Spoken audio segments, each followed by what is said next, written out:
खुलुमबाय बे समाव बडोलेण्ड इंखं टेलिभिजननि स्टुडिय'आव आं मिथिका नार्जारी दिनै मोनाबिलिनि गाहाय रादाबफ्राव दङ। जन्मनि राफानि केसखौ नायबिजिरनाय सीबीआईआ मनज राजबंशी आरो आभाय ज्योति राफाखौ जेरा खालामदों। बीजेपीनि मेलाव थाङालासे खामला मावहैनायनि थाखाय सानै बिसि फिसायखौ बुग्लिदों। भुटाना दै हगार हरनानै आफां आसामनि मोननै दैमाया सीमानि गोजौआव बोहैदों।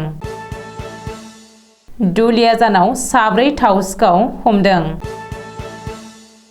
जुब जुब अखा हाबाय थानायनि जाहोनाव गसाइगावनि सातबिल 1 खोन्दो गामियाव गोबां नखरा दैजों लोमजादों।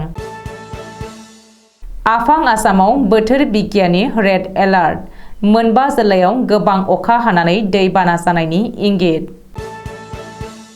सिक्किमाव हाजो गिसिखानानै 100निबो बांसिन न'आ फबसिन जादों आरो सा 300 दावबायारिफ्रा नांथादों। खारिजा बिजनी लाबदांगुरियाव मैदेरनि उदखार। रुपहिनि देगजिरा दैमायाव गोग्लैनानै सासे लाइमोननि जिउ खहा। दानिया फैदोनि आबुं रादाबाव।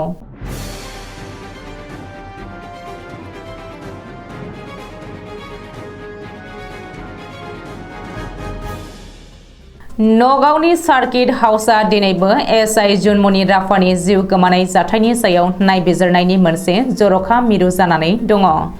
जन्मनि राफानि केसनि सायाव नायबिजिरगासिनो थानाय सीबीआईनि टीमा दिनैबो नगावनि सार्किट हाउसआव गोबांसा पुलिस अफिसारफोरखौ जेरा खालामदों।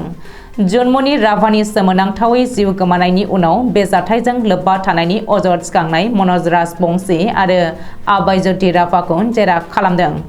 गारि ड्राइभार अनिल भुयाखौबो जेरा खालामदों सीबीआईआ।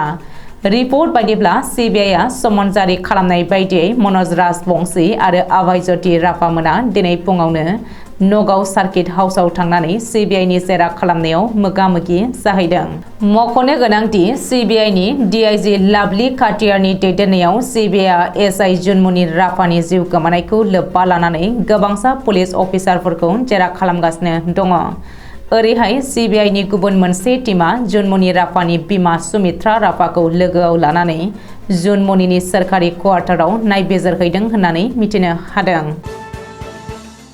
शिबसागराव बीजेपी दैदेनगिरिनि गुन्डागिरि। बीजेपीनि मेलाव थाङालासेनो दिन हाजिरा मावहैनायनि थाखाय सानै बिसि फिसायखौ गाज्रियै बुग्लिदों। शिबसागर जिल्लानि सांग्रिंआव जादों बे सोमोनांथाव जाथाया। जाउनाव सानै बिसि फिसाया पुलिसनि खाथियाव साफिनो गोनां जादों। मख'नो गोनांदि 2024 मायथाइनि लकसभा बिसायख'थिखौ लोब्बा लानानै बीजेपीआबो फोसावथांनाय हाबाफारि जागायबाय। बेनिनो बाहागो महरै शिबसागराव रबिबारखालि बीजेपीनि आफादगिरि जेपी नाड्डाया बाहागो लाफैनायाव सुबुं थुबुरमा मेल खुंनाय जादोंमोन। बेनि थाखाय ओनसोलनि रायजो राजाफोरखौ हांख्रायनायबो जादोंमोन। नाथाय बे हांख्रायनायखौ नेवसिनानै जेपी नाड्डानि मेलाव थाङालासेनो दिन हाजिरा मावहैनाय सानै बिसि फिसायखौ बीजेपीनि मावथिफ्रा जोबोद गाज्रियै बुग्लिदों होननानै सुलुङाव फोरमायदों। बीजेपीनि मेलाव थाङालासे दिन हाजिरा मावहैनायनि थाखाय बीजेपीनि मावथिफ्रा गाग्लोबदों होननानै गौरीसागर सांग्रिंनि हाजिरा खामला मावनानै जाग्रा सानै बिसि फिसाया अजद होनानै पुलिसनि खाथियाव साफिदों। पुर्णिमा सांमा मुंनि आइजोआ खौरां बिजोङाव बुंथिनाय बायदिब्ला बियो खामानिनिफ्राय न'आव गिदिंबोफिननाय समावनो अंसुमां बरा मुंनि बीजेपी मावथिया दंफां खारजों बुयो आरो गाननाय सिफोरखौबो बिसिनानै होयो। बेनि उनाव हायाव नाख्लायनानै खर', उदै आरो बिखुङाव जोग्लियो। बबेखानि बीजेपीनि मेलाव थाङिनि थाखायनो बे जाथाया जादों होननानै पुर्णिमानि फिसाय थमास सांमाया बुंदों। आफां आसामनि मोननै दैमानि दैया सीमानि गोजौआव बोहैदों। भुटान हाजोनिफ्राय बोहैबोनाय दैनि थाखाय आफां आसामनि मोननै दैमाया सीमानि गोजौआव बोहैदों। मिथिनो हानाय बायदिब्ला जे अखा हाबाय थानायनि थाखाय नसुं हादर भुटाननि कुरिसु बान्दोआ दै उसिफावदों। बेनिखायनो कुरिसु बान्दोनि दैखौ हगारनानै हरनो गोनां जादों। जाउनाव आफां आसामाव थानाय खालदिया दैमा आरो पाहुमारा दैमानि दैया सीमानि गोजौआव बोहैदों। बेखौ नोजोर होनानै जिल्ला खुंथाया सरासनस्रा रायजो राजाफोरखौ सांग्रांथि होदों होननानै मिथिनो हादों। ओरैहाय गेजेर आसामनि कामरुपआवबो दैबानानि खहा सोलिगासिनो दङ। कफिलि दैमानि दैया खमपुरनि माखासे ओनसोलफोरखौ लोमसावदों। दुलियाजानाव सोलिगासिनो दङ थाव खावनाय जाथाय। दुलियाजानाव 4 थाव सिखाव हमदों। थांनाय हराव दुलियाजान पुलिसा हमनो हादों 4 थाव सिखावखौ। बबेखानि हमजानाय 4 थाव सिखावखौ फारियै सन्जीव सेठिया, सन्जु हातिमुरिया, मुकुल हाजरिका आरो बितुपन फुकन होनानै सिनायथिनो हादों। रिपर्ट बायदिब्ला स्रोद सुलुङाव खौरां मोननाय बायदियै दुलियाजाननि असि भास्कर कलितानि दैदेननायाव भादय गामियाव सिग्रोमनानै 4 थाव सिखावखौ हमदों आरो खावनाय माखासे थावफोरखौ जब्द खालामनो हादों। सिखावफोरा बाहायनाय AS06 AC1691 नम्बरनि गंसे थाव टेंकार आरो AS01 AH6966 नम्बरनि गुबुन गंसे गारिखौबो पुलिसा जब्द खालामदों। बे जाथायनि उनाव पुलिसा बांसिनै मिथिनो थाखाय टेंकारनि ड्राइभार बुद्धि दासखौ जिम्मायाव लादों होननानैबो मिथिनो हादों। गोब्राब अखा हाबाय थानाया हादोरसानि जेरावबो दैबानानि महर लादों। गसाइगाव महकुमानि सिङाव थानाय भावरागुरि रायजो बेंखननि सिङाव थानाय सातबिल 1 खोन्दो गामियाव गोबां नखरा दै दुखोनानै लोमसावजोबनानै दङ। गामिनि बान्दोखौ खोथेनानै होनायनि जाहोनाव जुब जुब अखानि दैया बाहेरा फारसे बोहैलाङालासे गामियावसो दुखोनानै दैया गोबां नखराव लोमफबदों। बेबायदि गोब्राब जुब जुब अखा हाबाय थायोब्ला गोबां नखरा न' गारनानै थानो गोनां जागोन होननानैबो फोरमायदों ओनसोलनि सुबुंफोरा। लोगोसे दै गलांगारग्रा गामिनि बान्दोखौ फोसाबनानै जावफ्रुना होआब्ला गामिया खैफोद जागोन होननानै फोरमायदों। बेनिखायनो बाना होबथाग्रा बिफान आरो भावरागुरि रायजो बेंखन आरो MLA बिथांमोनखौ दै होबथानानै गामिखौ आगु रैखाथि होनो खावलायदों। गुवाहाटी बर्जाराव थानाय रिजनेल बोथोर बिगियान मिरुआ सांग्रांथि होनानै आफां आसामनि मोनबा जिल्लायाव रेड एलार्ट फोसावदों।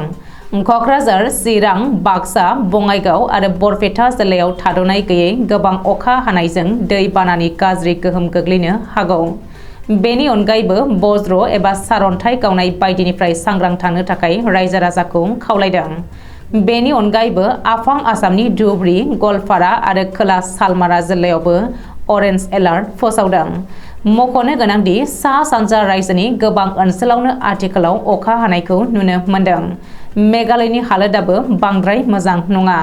रोजा अखा हानायनि जाहोनाव लामा सामायाव गोबां हाब्रां गिसिखानायखौबो नुनो मोन्दों आरो लामा हान्थियारिफ्रा खस्थ' सैनांदों। बेनिखायनो आथिखालाव गोनांथार खामानि गैयाब्ला मेघालयआव थांनाय हाबाफारिखौ दोनथ'नायानो गाहाम होनजायो। सिक्किमनि सा सिक्किम जिल्ला, ग्यालसिं जिल्ला आरो सोनाब सिक्किम जिल्ला बे दाबथाम जिल्लायाव गोबां अखा हानायनि जाहोनाव हाब्रां गिसिखानाय जादों आरो थांनाय फैनाय हान्था मेलायाव बादा सोमजिदों। सोनाब सिक्किम जिल्लायाव हाजो गिसिखानानै 100निबो बांसिन न'फोरा फबजानानै गोबां खहा जादों।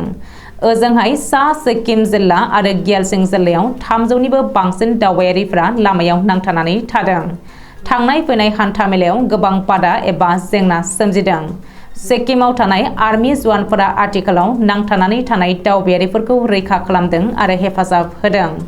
मख'नो गोनांदि आथिखालाव सा-सानजा रायजोनि मोनफ्रोमबो खना खनला गोबां अखा हानायजों लोगोसे दैबाना आरो बारहुंखा बारनायखौ नुनो मोन्दों।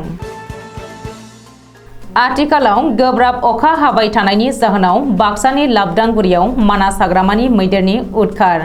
खारिजा बिजनि लाबदांगुरियाव हायुङारि मानास हाग्रामानिफ्राय ओंखारबोनाय हाग्रामानि मैदेरनि उदखारा सानफा एफा बांबोबाय थादों।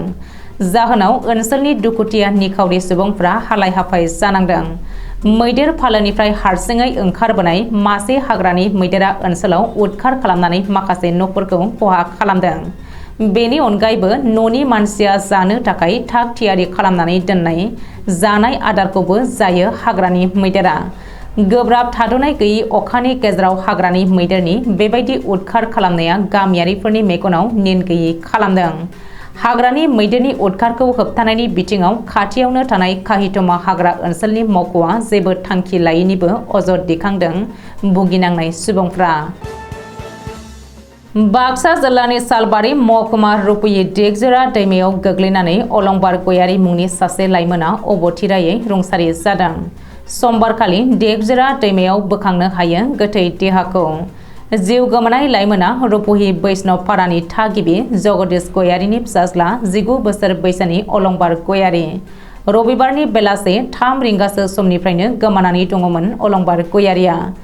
दिनै रुपुहिनि देगजरा दैमानि उल्था खुन्दायाव बे लाइमोननि गोथै देहाखौ बोखाङो। मख'नो गोनांदि थांनाय माखासे साननिफ्रायनो गोब्राब अखा हानायनि जाहोनाव देगजरा दैमानि दैया बारायदों। खौरांगिरिनि सिगाङाव फोरमायथिनाय बायदिब्ला रबिबारनि बेलासे 3 रिंगासो समाव देगजरा दालांनि साजों बेरायहैनायाव गादलिनानै गोलैलांदोंमोन। लाइमोनखौ गोमादों होननानै सन्देह खालामदोंमोन नखरनि सुबुंफोरा। बेनि उनाव न' फारसे फैयैयाव अलंबार गयारिखौ नखरनि सुबुंफोरा हरनि 11 रिंगासो समसिम नागिरदोंमोनब्लाबो मोनाखैमोन। नाथाय अलंबार गयारिनि गोथै देहाखौ दिनै फुंबिलि 7 रिंगासो समाव रुपुहिनि देगजरा दैमानि उल्था खुन्दायाव बोखांनो हायो। नखरनिया फोरमायथिनाय बायदिब्ला अलंबार गयारिनि गोथै देहाखौ सोरखारनि नेमखान्थि बायदियै बे समाव पस्ट मर्टेमनि थाखाय मुसलपुराव दैथायहरनाय जाबाय। दिनै मोनाबिलिनि रादाबा एसेनोसै। गोजोन्थों।